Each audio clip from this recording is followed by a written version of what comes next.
Well, thank you. And tonight's subject is Tracing Your Ancestors, the Table of Nations, um, based on Genesis chapter 10.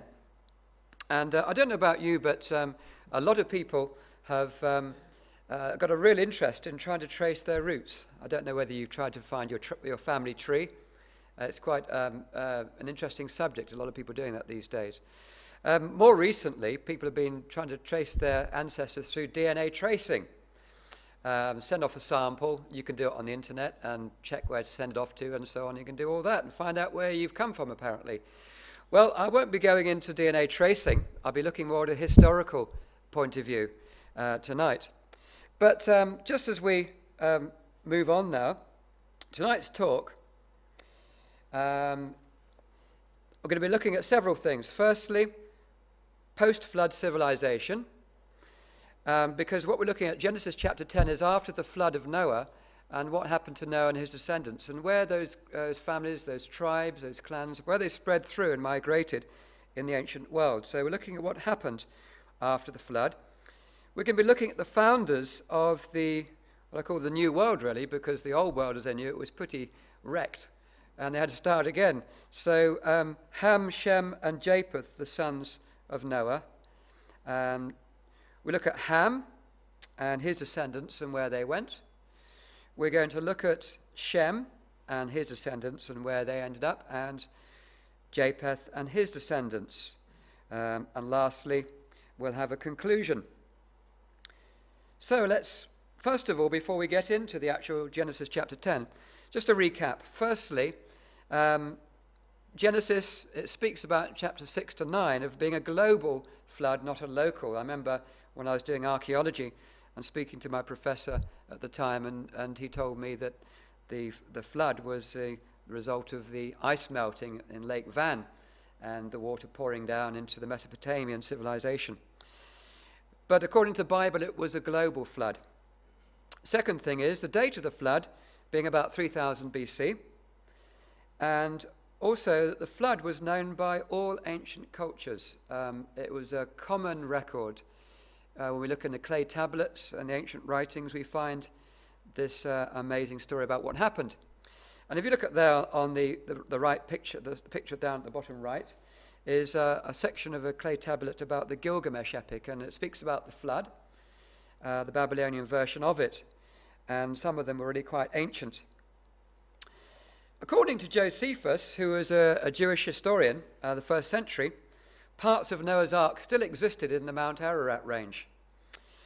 He says here in his book Antiquities, it is said that there is still some part of the ship in Armenia at the mountain of the Cordaians, and that some people carry off pieces of the bitumen which they take away and use chiefly as amulets for the averting of mischiefs. Hieronymus, the Egyptian also, who wrote the Phoenician Antiquities, and Niaces and a great many more make mention of the same. So it was common knowledge, not just about Bible-believing historians, but actually pagan and others. Everyone knew about the remains of the Noah's Ark in the Mount Ararat range, just as the Bible said. I want to mention what I call carbon-14 disclaimer, and there's a reason for that, because when we're looking at these things, we're looking at historical records. Carbon-14 disclaimer.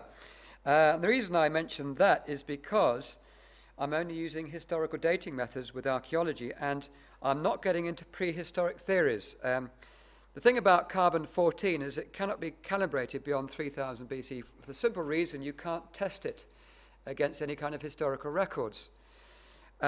We've been led to believe that carbon dating can be used for 20,000, 30,000 BC or something, and we get these pictures of sort of prehistoric people. And even actually within the last centuries or last few thousand years, you have a lot of wrong readings. In fact, over 50% of them get rejected. It makes you wonder why the less than half of them even get accepted in the first place. If you want to ask questions about that later on, do get back to me. But Dr. Libby was the person who discovered carbon dating, and he actually said himself, "The first shock Dr. Arnold and I had was that our advisors informed us that history extended only back 5,000 years. We'd initially thought that we would be able to get samples along the curve back to 30,000 years, put the points in, and then our work would be finished. We learned rather abruptly that these numbers, these ancient ages, are not known. In fact, it is about the time of the first dynasty in Egypt that the last or the earliest historical date of any real certainty has been established. So we're looking at the last 5,000 years. So let's move on. The first part tonight, post-flood civilization. And if you have a look at the map there, you can see the shaded bits of brown all around Turkey. It's known by archaeologists as Anatolia. Anatolia is a region, basically, that includes Turkey, Armenia, northern Syria, and western Iran, where the brown shading is. If you look on this map, you can see on the right-hand side, you can see Lake Van. There's another lake just below it, which is not named, but that's Lake Urmia. And above those two lakes, there's a river called Araxes, is where the Mount Ararat range actually is, where, according to the Bible, was Noah and his descendants got out of the ark and descended from that point. So, according to archaeologists, this is the area where civilization began. Now, I don't know about you, but I was brought up with Sumeria in ancient Iraq being the first sort of major civilization. But that's shifted since then, and now it's Anatolia very much, which is the great excitement. Let's have a look at a number of things. For example, in Anatolia, that particular region, archaeologists they have a diffusion theory of the origin of agriculture. And if you look on the map there, you'll see going on over to the west, just above Africa, you'll find the Fertile Crescent. If you just see that there, Fertile Crescent. And that was the beginning, according to their tracing of people movements, where simple agriculture first began and the growing of corn for that purpose. Now, first domestication, also according to the archaeologists, also took place in the same region, can be traced back to that. We also find that first metalworks were also traced back to that place, that area, Medzamor. In fact, Medzamor is not far from Ararat, about 15 miles from there. And they've dug up what would have been about 200 furnaces. They found all sorts of metalwork. They found works from precious stones, tin, iron, even, this is extraordinary, they found steel tweezers, which you wouldn't expect to find, would you? Because they're not supposed to be, apparently, so sophisticated. But these have been found amongst the archaeological artifacts there. We find in Anatolia, if you like wine, the most ancient wine is a Chateau Arata. And it comes just in what's called the Mandeb Plain, near the Ararat Range. Got a picture there of a vineyard just beneath the mountains. The interesting thing about it, you read Genesis, of course, after the flood, Noah planted a vineyard. It would have been, I guess, just below those mountains. And unfortunately, got a bit drunk. But just gives you some idea of the kind of place there. And we find the first evidence we have of wine growing and of wine was that same region. We find that the first towns appear in the same region. And Catalhoyuk is also very well known. Professor James Mallart did a lot of excavation work in the 1960s. Onwards, and they're quite extraordinary sort of houses because they're flat and they have all these ladders and sort of holes going through. That's what they reckon as they reconstructed based on the evidence they could see. But they reckon that was the beginning of the first towns in the same region. We find too the first pottery. If you look on the left-hand side, you find simple greenish brown kind of potwork they had.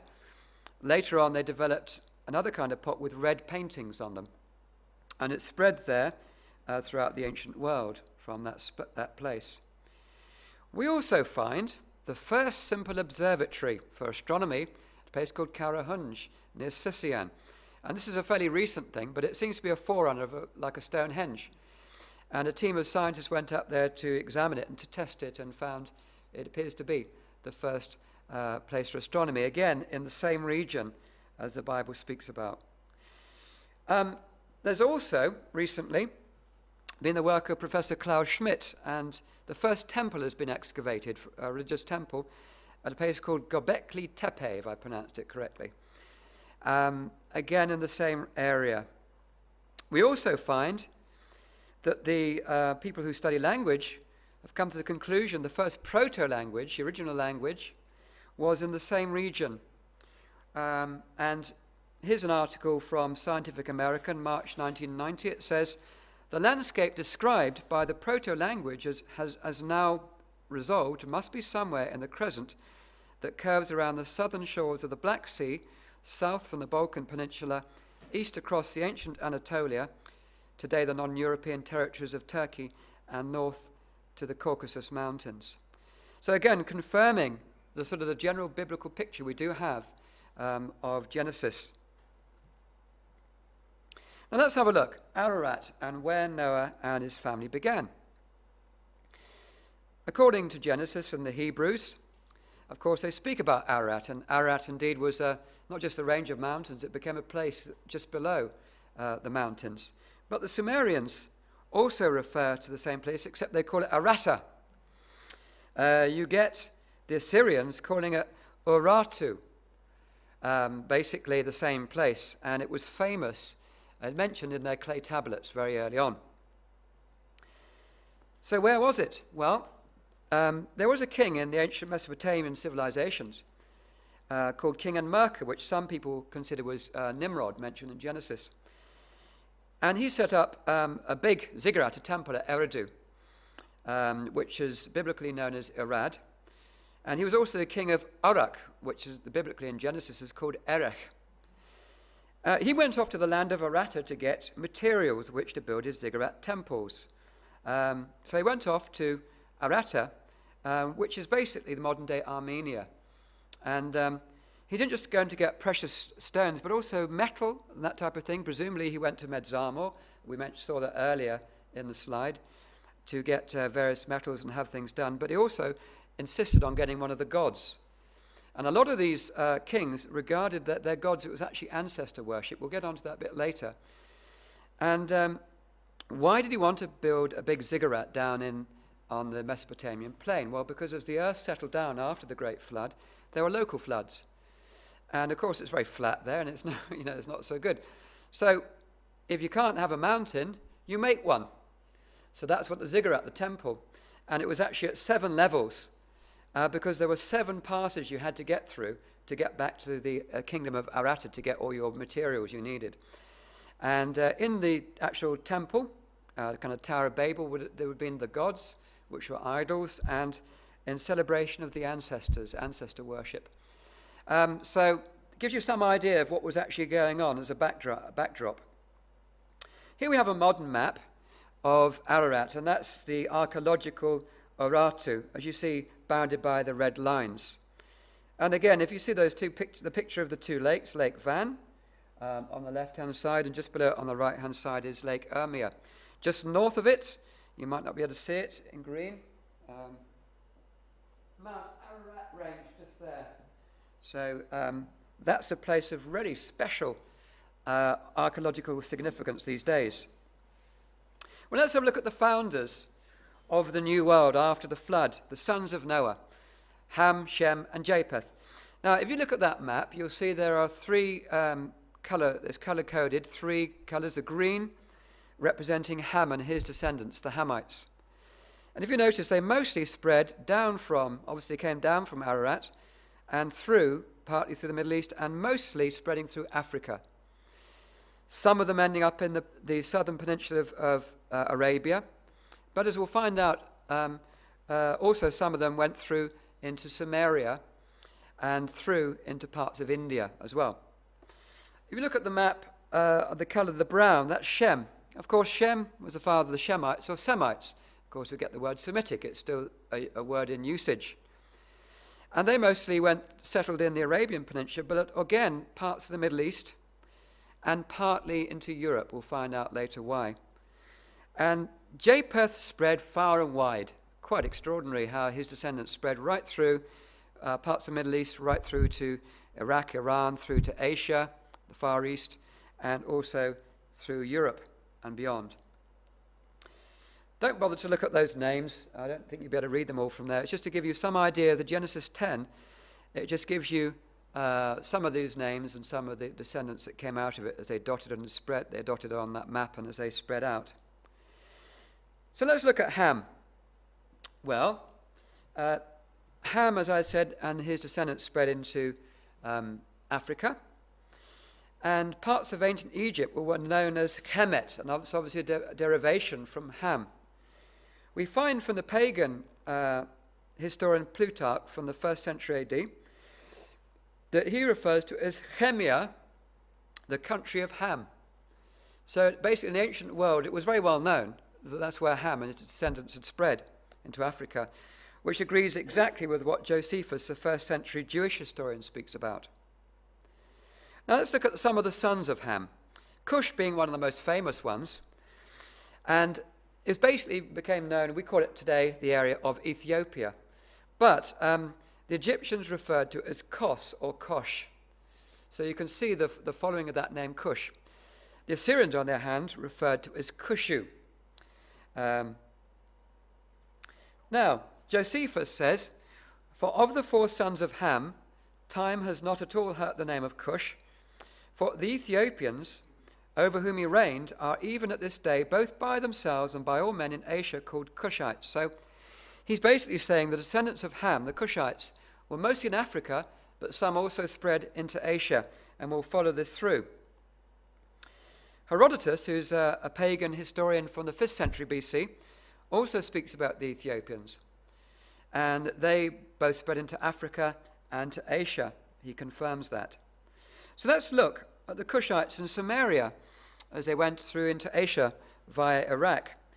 Now there's a place, this picture you've got here is the ruins that was excavated in Iraq, about 12 miles from Babylon, named Kish in the ancient Mesopotamian clay tablet records.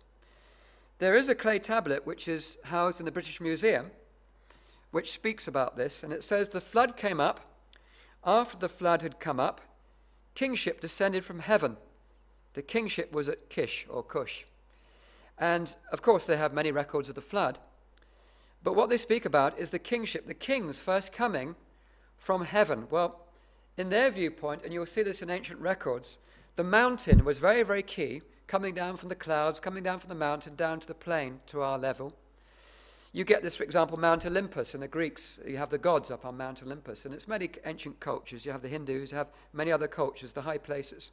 So the people were coming down, but they were first kings at Kish.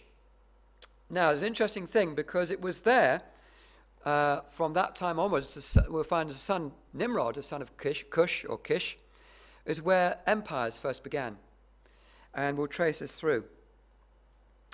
Some scholars reckon that King Mesiag-Kashur, in the king records of ancient Mesopotamia, could possibly be the Cush mentioned in Genesis. Now let's look at some of these Cushites as they spread in Samaria and India, which you might be surprised about. King Sargon, an Assyrian from about 2100 BC, said something quite derogatory, but here we are. This is what he said. "For 45 years, the kingdom I have ruled, and the blackheads I have governed." He's referring to dark-skinned people and their dark curly hair. And basically what he's speaking about is the Cushites. And they were there before him, and he came and conquered them, and he set up an empire. We find from the book of Sothis, which is a record from the time of Pharaoh Amenhotep III, about the 14th century BC, he speaks about the Ethiopians removing from the river Indus, which is the Indus Valley civilization, dark-skinned Dravidian people before the Aryans came later on. And they came from India and they settled in Egypt next to their cousins in Ethiopia. So we find some of these records there. Arrian, a 2nd century pagan historian, says, "The inhabitants of the Indus," that's the Indus Valley civilization, India, "are in their looks and appearance not unlike the Ethiopians. Those upon the southern coast resemble them most. They who are to the north have a greater resemblance to the Egyptians." And of course, we still have a name today, the Hindu Kush. Anyone ever heard of that? It's a pass, Afghanistan, Pakistan, right through into India. It was a place where people went through the passes into India. And why was it called Hindu Kush? Well, it was the Indus Valley civilization, and it was Kush because the descendants of Kush in Genesis were the ones who went there. And that's very clear to us. So as you'll find is unraveled, we're dealing with real history. This is not some sort of mythology we're dealing with in the Bible in Genesis. Other sons of Cush. We haven't got time to go into great depth, but one of them was called Seba. And a tribe called the Sibai or the Sabaeans spread through into India and Sri Lanka. Some scholars reckon, because of the ancestor worship that took place later on, that it's quite possible that Shiva, one of the main gods in India, one of the first gods that was there, could very possibly be the ancestor Sheba or Seba. We're not totally sure where Rama went, the son of Cush. Some scholars reckon again it was around India or somewhere around that region. But again, some scholars reckon the possibility of the god Rama. You have Shiva and Rama side by side together in the Hindu worship, and you have Seba and Rama again in the Genesis accounts of ancestor worship. One of the other sons was Havilah, and his descendants became known as the Avilatai, and they settled in a place called Avalis, East Africa. Another son was called Sabta. His descendants were the Sabathians, or the Sabs, as they were known. And even to this day, Somalians refer to the founders of Somalia as being the Sabs. They have a long sort of record of that. So basically, the descendants of Cush spread through Africa, where they were known as the African Cushites, and through into Asia, into Indonesia, and Australia. Obviously, the Aborigines in Australia, spreading that far through, and they were known as the Asiatic Cushites. Now let's look at Nimrod. I mentioned him earlier. Some scholars reckon he was Enmerkar, and he gets a special mention as a son of Cush because he did some quite extraordinary things. He built the first empire. He built Babel, which is known in the pagan records as Babilu. He built Erech, which is known in the pagan records as Uruk, and Akkad, which is known as Akkad. And you get the Akkadian language and the civilization there. And Calna, which some scholars reckon it could be what was excavated as Nippur. Spreading through in Samaria, of course, Nineveh was very important for him. And Kala, Rehoboth, and Rezin. These places all known, confirming the Genesis account. Now, he was worshipped as a god, as Nimurda or Nimurud in the Lagash temple, we find. And as I mentioned before, some scholars reckon he's King Enmerkar, who's called the hunter in the clay tablets of the ancient civilizations, which is exactly what Nimrod's called in Genesis. If you look at these two pictures, on the right-hand side, you'll see what's called a ziggurat, a temple. And this is at Eridu, which is mentioned as Irad in the ancient in Genesis. And there's some debate over this was the actual Tower of Babel or not. But if you look on the left-hand side, you'll see what many scholars reckon is Enmerkar or Nimrod. And you can see that he's a bigger man above the others. That's him up there. And he has a divine ruling rod. And the ziggurat, or the temple, or the mountain, there, they built there, with sun worship at the top, the symbol of the sun, is Nimrod. So again, what we find is archaeological evidence for this period. Now let's look at Mizram, the son of Ham. According to biblical Jewish understanding, he was the founder of the Egyptian civilization. Now, in the ancient world, Egypt was known as Mizram, according to the Agaritic tablets in about 1400 BC. Known as Mizri, according to the Amarna tablets, clay tablets, about the same sort of period. Known as Muzur amongst the Assyrians, Muzri amongst the Babylonians, or Masri by the Egyptians, even today, still called Masri, which is quite interesting. Now, this is quite an interesting point, because Masri according to Egyptian records, was the one who led the set up the first dynasty in Egypt. And they were the Horus kings. You may have heard of them. And if you look at the picture here, you see the Horus god there, and you see he's got the head of a falcon, and above his head is the sun, encompassed by a serpent. It's a symbol of divinity. It's worshipped they're worshipping the sun god, and the serpent, which was often on the pharaoh's heads as well, is a sign of divinity. And here we have this Horus king, this god who was worshipped. Now, why the falcon?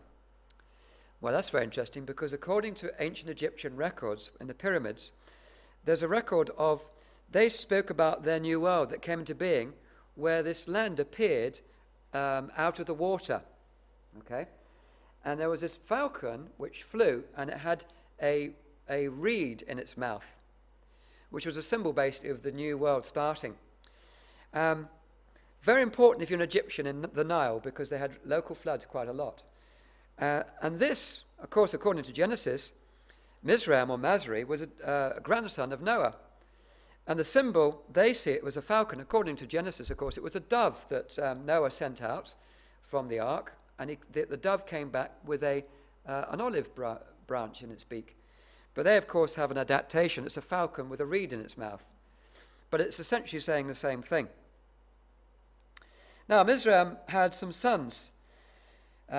Great names, aren't they? The Ludim, Anamim, Lebebim, Lehabim, Naphtuhim, Pasrasim, and Casluhim ended up in Egypt and Libya. I haven't got time to go all through those because this talk would take too long. I'm going to pick out a few of them that are quite interesting. There's another one, the Caphtorim, bit of a puzzle for a while. Some of the descendants there mentioned in Genesis. But we found from Egyptian records, a mention of Kaphtara, which has been identified as Crete. And it seems that this was actually the Minoan civilization that were the descendants of the Caphtorim, which started about 2000 BC. And then they were overthrown by natural disasters. I remember studying the Minoans at university, fascinating. They had this acrobatic thing of leaping over bulls. I don't know whether you've seen these artwork before from Crete. They worshipped sort of a bull god in the labyrinth underneath the palace at Knossos. They had a snake goddess also that they worshipped. Other sons of Ham, Put and Canaan. Now, Put became known as the father of the Libyans, and the Egyptians refer to Libya as being Put, or Punt, and the Persians referred to it as being Putta. Canaan, of course, is in today the geographical land of Israel. Known again as Canaan by the Egyptians, or Canaan by the Phoenicians and Greeks, Kinahu by the Syrians, and Kinahaine by the Hurrians in about 1400 BC. So again, all these things were completely historical rather than mythological, as so many people seem to think.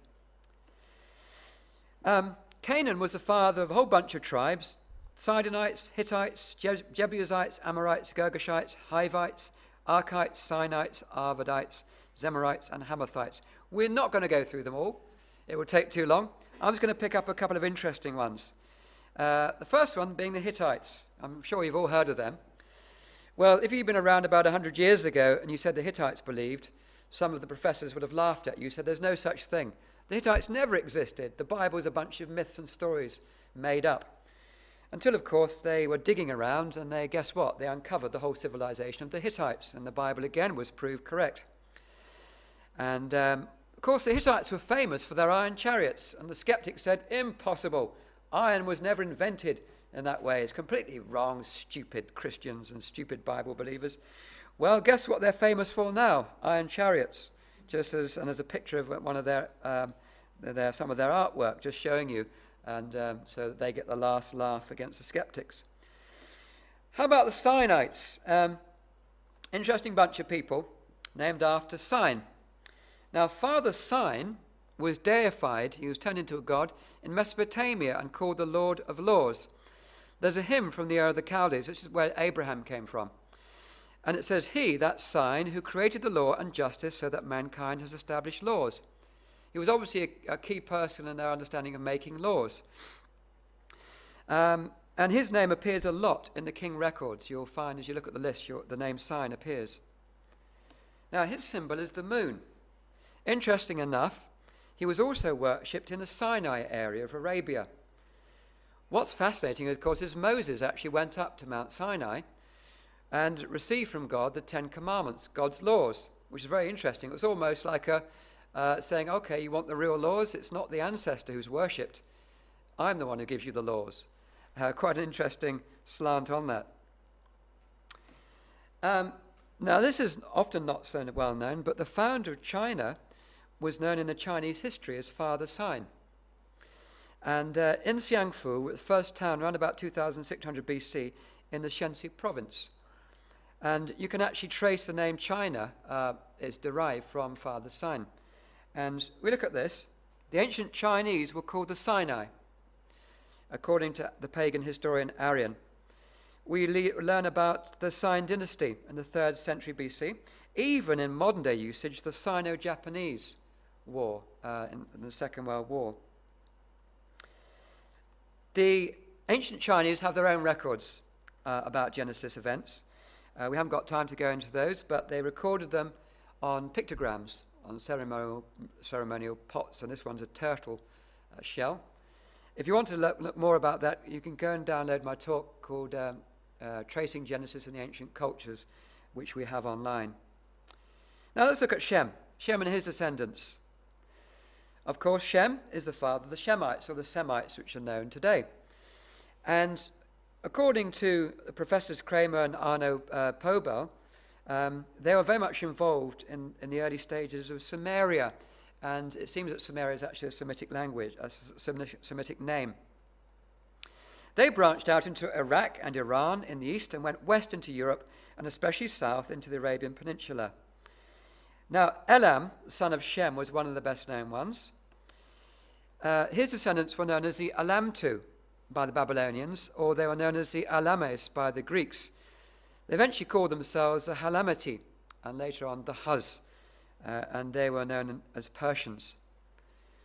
Now, the Elamites, according to Professors Child and Malowin, two experts, said they were the first founders of Samaria and moved on later on. Of course, the Elamite civilization was dug up. We found that as well. And the picture there on the right-hand side. And they moved from Samaria to Iran, where they became especially based.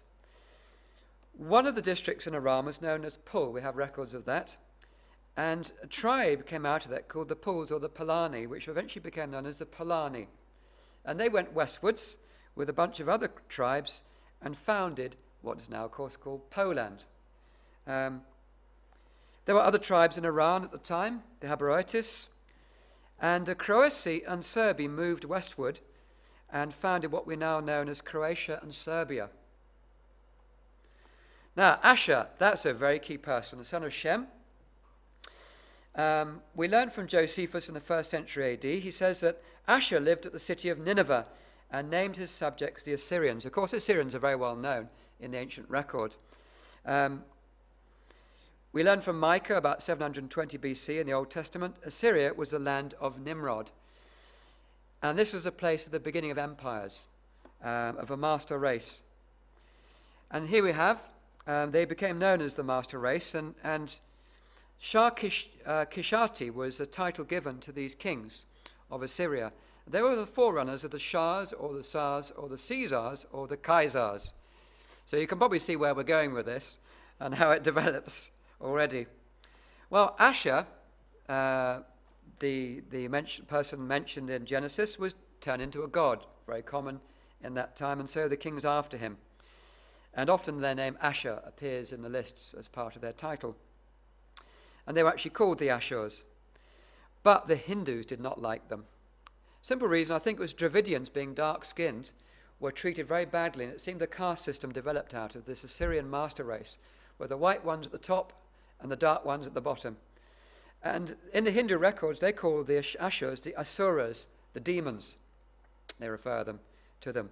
On the other hand, the Persians seem to have got on quite well with the Assyrians, and they called them the Ahuras, which basically meant good spirits. Their view was good spirits rather than demons. This picture of the one you see there on the artwork is actually King Ashur-nasirban, as typical, as I mentioned, the name Ashur being in his title. Well, here we go. The Assyrians head to Germany. Quite amazing. But 612 BC, the Assyrian Empire was defeated and assimilation occurs. Most of the Assyrians were sort of assimilated into the people round about. But what we do find, we can trace them. Many Assyrians moved to Turkey. We find there's some Diodorus Siculus, a pagan historian, and they are known in the Crimea as the Assyriani. Pliny mentions them. And then they become classified amongst these roving hordes, the Scythians, the barbarians up there. They spread into Europe, and the Romans start calling them the Germani, the genuine ones. That's really what it means, that the genuine ones. And they are now listed amongst the Galatae, or the Gauls, according to Strabo, a pagan historian. A bit later on, about 400 AD, the whole bunch of people, the Vandals you probably heard about, the Alans, the Saxons, and the Alemanni, they invade Europe. And Jerome mentions about the same time, he says Ashur is also joined with them. He doesn't mean Ashur, the actual person, because he was dead a long time before. But he means the Assyrians, the descendants of Ashur, have joined with them. And so they move into Europe, particularly Germany. And one tribe that comes out of them is the Franks. They move into Germany. And they established, of course, the city of Frankfurt. And France itself comes from the Franki as well. The Franks are the Franki. And there's this moving together into Germany of the Vandals and the Assyrians, as Procopius, the Roman historian, records. 368 AD, the Saxoni and Franki invade Gaul, we find in historical records. And later, of course, Anglo-Saxons invade Britain. They spread through America, Canada, Australia, and New Zealand. So that probably incorporates some of us here, find some of our roots. Now, here's another son of Shem, Arphaxad. And Josephus says he was the father of what was known as eventually the Chaldeans. You've probably all heard of the Chaldeans. They were famous as the Magi in Iraq and Iran. They were famous for astronomy, and they were the wise men, even had great influence on kings and decisions made in government. Now, according to the Hurrian culture, in the Nutsi tablets, clay tablets of 1400 BC, there are the people called the Araphura. They are known as Araphu amongst the Akkadians, and Ptolemy refers to them as Arphaxadis. And there was once the population in that area, once called the Kuru Araxes. In fact, there's even a river mentioned named after Araxes. And scholars reckon it's traced back to Arphaxad, the son of Shem. Now, Eber, son of Shem, well, you can look straight away where we're going with that one on the right-hand picture. We'll trace through about the Jewish people. But Eber was the father of the Hebrews. This is a long time, of course, centuries before the Jewish people as such. And some scholars reckon that the Egyptian records, they speak about the Abiru, possibly also a reference to the Hebrews. Abraham, of course, was a descendant of the Hebrews, or of Eber. And Judah was a descendant of Eber and Abraham, and of course was the father of the Jewish people. And that's how you get those. And the Jewish people, of course, spread throughout the world, as we know. Two other sons, two sons of Eber, Peleg and Joktan. Peleg, the Bible says in Genesis 10, in his time the earth was divided. Now, some creationists have said that this would be perhaps after the flood and all the upheaval that took place. It was these dividing of the continents. But the majority of scholars speak about it being a time when the earth was divided as being the tribal groups dispersed. Now, we can actually trace the name Peleg in the language, in the Akkadian, because divided in Akkadian is Pulaka, whereas Assyrian, to divide, is Palgu. So you're tracing that back to the original person. And his descendants lived in a place called Paliga on the river Euphrates.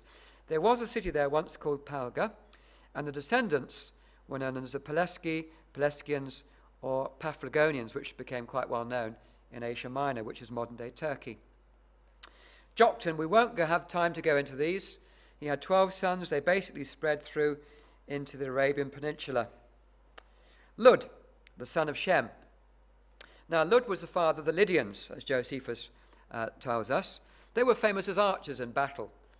And they were particularly described by Herodotus in the 5th century BC as being quite white-skinned people.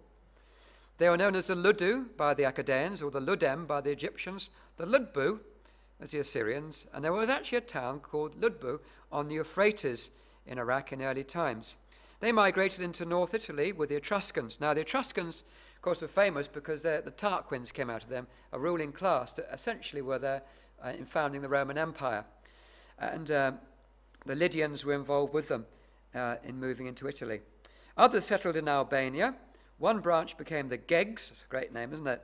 The Kosovars, as we know them today. Another branch settled in what we now know as the Georgians, and others as the Kabyles in Algeria in North Africa. Moving through quite quickly. Aram, son of Shem, father of the Aramaic language, of course, which we still know. Rebecca, the wife of Isaac, was Aramaean, and her family came from that culture. The Aramaeans themselves were taken captive by the Assyrians into Kir near Armenia. They moved to Iran, as Josephus tells us, and they were known as the Arami when they moved into South Russia, as Pliny mentions. There were sons of Aram, Uz, great name, Hul, Gether, and Mash. Uz, well, his descendants they moved into Syria, and Damascus was the city they founded as their leading city. There was also a city once existed called Uz in Mesopotamia, and they were later known as the Uzonians. They migrated into Italy as well. Hul, he founded Armenia, according to Josephus, after about 732 BC. This, of course, is the later Armenia. Of course, Ararat, the kingdom of Ararat, was much earlier. And the descendants were called the Halani, the Alani, or the Alans. You may have heard of that tribal group. And according to Marcellinus, the Roman historian, almost all the Halani are tall, handsome, and their hair inclines to blonde. So if that's you tonight, tall, handsome, and hair inclining to blonde, if you got some hair, that could be your tracing your ancestry. Now, I had to put this toy soldier in the Vikings. Here we go. Anyone like the Vikings? I loved the Vikings as a child. Now, Gether was the father of the Vikings, and let's have a look. Now, Gether founded the Bactrians, according to Josephus, but he was known as the father of the Goths, or the Guti, records in the clay tablets about 2000 BC, or the Huti by the Assyrians, and they were described as being blonde and fair-skinned. They moved to the Black Sea and the Baltic. A west branch became known as the Visigoths, and they settled in Gotalonia, which then became known as Catalonia, you may have heard of that, in Spain and Portugal. The east branch, however, split into two tribes, the Grutingi and the Ostrogoti, and they moved to what we call now Austria. Some migrated to Gotland, which became known as Jutland, and into Scandinavia.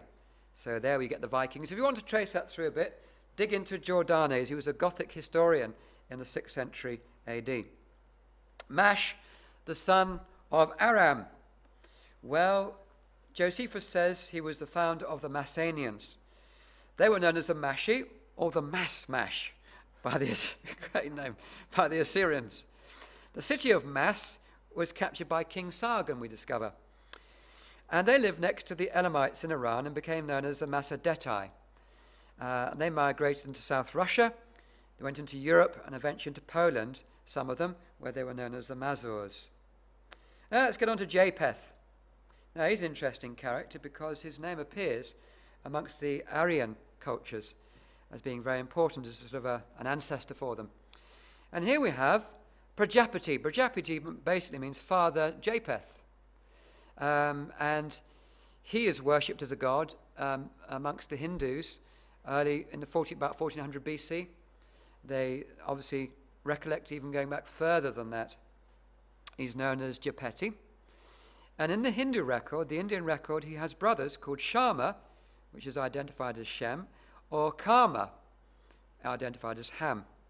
And in the Hindu record, Kama was cursed by his father, Satyararativ, if I can get the name, which is the Hindu version of Noah and the flood it mentions. Because he laughed at his drunkenness. Well, if you know the Genesis account of what happened with Ham, and he kind of despised his father's nakedness after he'd been drunk. So here you've got the Indian version of it. Now, a question I'm asking, I can't demonstrate this, but an interesting point. Karma in Hindu religion is seen a bit of a curse. You have reincarnation that goes on, and you try and escape it by getting good karma, and so you can eventually become God at the end of it, merge with God. But in that you have the caste system. You have the dark-skinned Hindus, and then you have the white-skinned at the top, the Brahmins. And in Sanskrit, the name Japitishita means chief of the race. And of course the Aryans introduced this into India, and they looked down upon the Dravidian dark-skinned Indians. And they developed the caste system of controlling, which came, as I mentioned, through the Assyrian influence. But just an interesting thing of tracing some of these possibilities. Now, the Matsu of China, they actually have quite an accurate record of the Genesis stories. They actually have Noah, obviously Noah, Lohan, which is Ham, and Loshen, which is Shem. And they call Japheth Japhu. That's the name they give to him. And they actually have a genealogy after that too. When we get to the Greeks and the Romans, we have Iapetos, or Jupiter, or Zeus Pater, or Jupiter. It's obviously the great god of the Aryans up there on the mountain, Mount Olympus, and so on. Now, we get to Gomer, the son of Japheth, and according to Josephus, he was the founder of the Galatians, which were originally known as the Gomerites. They were known by the Assyrians as the Gemiria, and King Esarhaddon defeated the Gemira in 677 BC. The Armenians referred to them as the Gamir, and Herodotus, Strabo, and Plutarch, all pagan historians, called them the Gemeri. And they settled in the Black Sea area in a place called Chameria, where they're also known as the Cimmerians, which we now call the Crimea. Some of them moved west, where they became the Gauls, into France, or the Galatai in Spain. I think there's even a football team named similar to something like that. And the Celtai in Britain. And of course, in the New Testament, Paul wrote to the Galatians, which would have been Asia Minor, which is Turkey, but possibly copies of that taken and spread throughout amongst the Celts in the ancient world at that time. What's interesting about Wales, because I'm partly Anglo-Saxon myself, but I've got Welsh blood in me, and my ancestors come from North Wales. But Gomer, you can still see the derivation of it in the Welsh, because you have what's called the Cymric Celts of the Welsh. And if you go past the signpost in England to Wales, it says, "Welcome to Wales." I've got the dragon there. And, of course, the Welsh is Cymru, meaning Wales. And so Cumberland originally would have been, if it traced back, to derive from Gomerland, or Cumbria, as we call it, the Lake District these days, of course, which is really beautiful. I'm going there at springtime. Wonderful place there. Let's look at Britain. And fierce-looking warrior there. But here we go, the Britons. Now, again, as I mentioned, I'm not looking at carbon dating. I'm not looking at prehistory or anything. I'm just looking at historical records. And what we do trace from a historian called Nennius in the 8th century, he wrote the history of the Britons, and he collected all the pagan histories available in this nation, and he heaped them all up and just compiled them, copied them down. He said, it's up to you as a reader what you make of them. But he says this in his book, based on the pagan historical records from early times. Some reckon going back beyond 1000 BC. Now, Brutus they reckon, was the descendant of Aeneas. If you've ever read Virgil's Aeneid and the founding of Rome, that's after Troy. You know the Trojan War? You've probably seen the film with Brad Pitt in it. Anyway, Troy fell, and the Trojans fled, and they dispersed to different places. And some of them, according to the historical records of the Britons, they came up the River Thames, as we know it today, and they settled in what we now call London, but they called it Trinovantum, New Troy. That was the name given to it. And that Brutus ruled in this period between 1104 and 1081 BC. And from that you get the British. which spread into England, Wales, and into Scotland. The Picts now, up in Scotland, there's a reference actually by Eumenius in the 3rd century AD, speaking about the Picts. But before then, they were known as the Caledonii, which you get Caledonian these days in our language in Scotland. And Tacitus, the Roman historian of the 2nd century, refers to them. The Romans called them the Picts because of all their tattoos. They covered their bodies with tattoos and showed it off all naked, and they scared the Romans witless.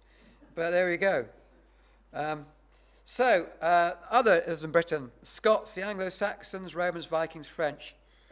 The Scots were first called Scythians, and Herodotus, the 5th century BC pagan historian, calls them the Scythoi or the Scothoi, which became known as the Scots. And there's also a legend, possibly true, of Queen Scota, that was married to a son of an Egyptian pharaoh, and the descendants of the Scots came from her.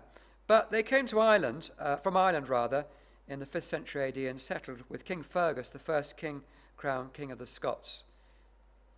Anglo-Saxons, they come from Angel and Saxony in Germany in the 5th century AD, and some of the dukes with them.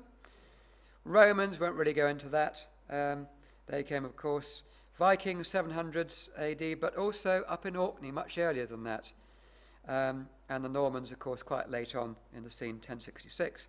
Now let's move to the sons of Gomer, Ashkenaz. Ashkenaz, the descendants known as the Askuza, or the Askenios. Homer in his Iliad actually refers to them. He's about the 8th century BC. They're known as the Askeni tribe near the lake Askania in Turkey.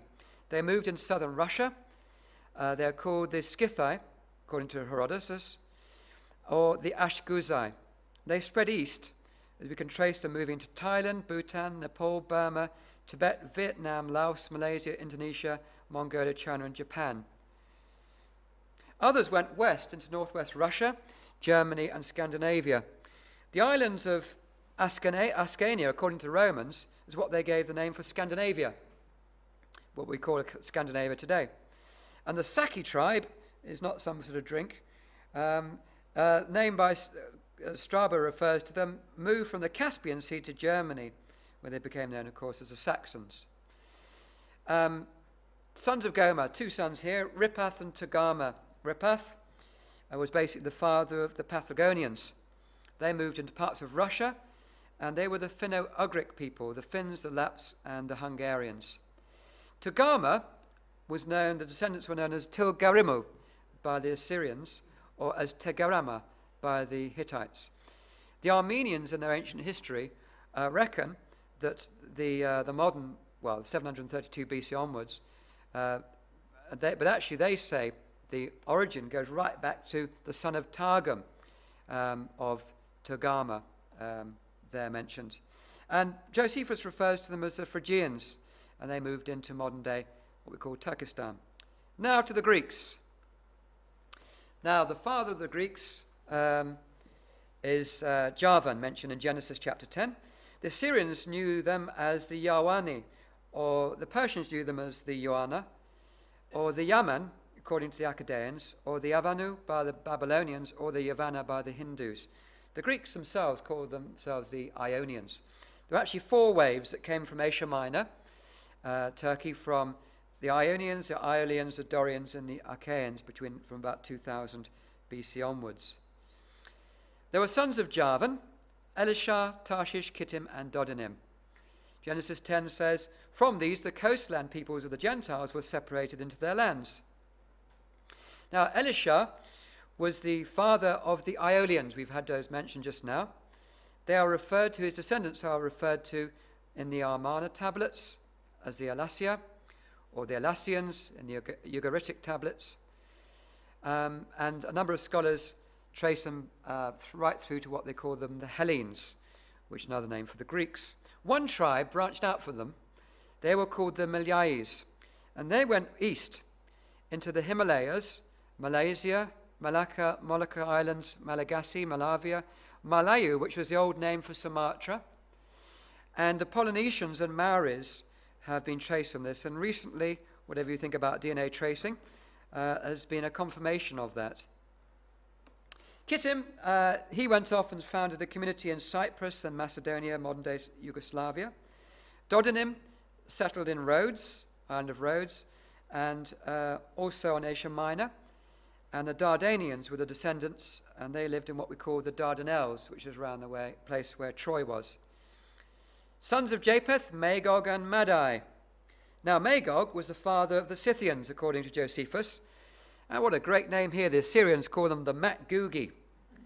They were known as Magog quite late on by Pliny, and they moved to the north of the Caucasian mountains. They spread through into the people we now know as the Mongolians, the Alawites, and right through across the Bering Strait to the Eskimos and the American Indians, spreading both in North and South America. Now, the Madai were known as the Medes in the ancient world. The Assyrians actually called them the Madai, and the Greeks called them Medai. And you've probably heard of the famous Medo-Persian Empire in Iran. And they settled all around that part, but they also moved up into the Ukraine and partially also into India, known as Persians. Other sons of Japheth, Tubal and Meshech. Well, they were known as the Assyrians as a Tabali. The Greeks called them the Tibarani. In about 1200 BC, the Hittite Empire collapsed and the Tibali moved there. And from them, the Bulgari tribe came, and we now know as Bulgaria. Some of the names, like Tobolsk, in modern-day Russia, now known as Tbilisi, are derived from Tubal. Meshech, Josephus mentions him as Mosok. The Assyrians call him Muska. And they moved to the north of Armenia and through to the Black Sea. Xenophon, the pagan historian, mentions them. And eventually moved north into what we call Russia today. And the Moskva, they were known as. And of course, they settled the town of Moscow today. And that area was known as Muscovy, and they became known as the Muscovites. Tiras, the last son of Japheth we've got here towards the end. Now, Tiras, we know from Josephus, was the father of what was known as the Thracians, who were well known in the ancient world. The Egyptians called the descendants of Tiras Tersha, and the Greeks called them Tirsanoi. It's quite possible that Tiryns, which was the second town on the island of Crete in the Minoan civilization, was named after Tiras. And there seem to be some similar things in their culture, as we'll find out. And most of them settled in Macedonia, Yugoslavia. But, now here's something very interesting, it's reckoned by some scholars that some of the American Indians have descended from this line, from the Thracians. If we compare the Minoan and Mayan cultures, we look at the things that they were doing and their artwork and the way they did things with, there are quite similarities between Minoan and Mayan civilizations. Mayans, of course, being in South America. Julius Firmicus, a Roman historian, said, in Ethiopia all are born black, in Germany white, and in Thrace red. I mean, very straightforward, isn't it? But anyway, the Thracians were regarded as being redskins in the ancient world. Now let's compare some of the Aegean islands near Greece and Asia Minor with some of the Indian tribes that moved into North and South America. We have Zu, the island of Zu, and you get the tribe Zu. You get the island of Andros, and you get the North American tribe Androan. Patmos, you get the Patos tribe. Island of Leros, you get Lekos tribe. Piraeus, you get the tribe of Pyros. Naxos island becomes the Hyksos tribe. You get Aguas island becomes the Aquas tribe. Sicones island becomes Sicoes tribe. Anafe island becomes an Aphes tribe. Carpathos island becomes Carpassos tribe. And what's interesting too is from Science article in 1998, surprisingly, scholars have been tracing DNA and they're saying, oh, actually we can trace some of the American Indian tribes going back to that same part of the world, the Aegean, just as some of the historians and archaeologists have been saying. So we come to our conclusion. And a quotation here by Professor William Albright, Dean of Biblical Archaeology, a man highly respected. And he said this about Genesis chapter 10, the Table of Nations. He says, it stands absolutely alone in ancient literature with no remote parallel even among the Greeks. The Table of Nations remains an astonishingly accurate document. It shows such remarkable modern understanding of the ethnic and linguistic situation in the modern world, in spite of all its complexity, that scholars never fail to be impressed with the author's knowledge of the subject. And certainly my own personal research over the last 20 to 25 years has confirmed that. I've been really, there's so much more I could have brought in. I could have gone on for another hour because there's a lot more. Even genealogical tables of some of the pagan nations confirming things in the Genesis account. Some ancient records. And I've got tremendous respect for Genesis chapter 10. It's obviously a very ancient document we have in the Bible, and it's very accurate. But the question is, if Genesis chapter 10 is so accurate, what about Genesis chapter 9? What about 6 to 9 of the Noah's flood? What about the book of Genesis itself as a foundation for the Bible? Thank you very much indeed for listening tonight.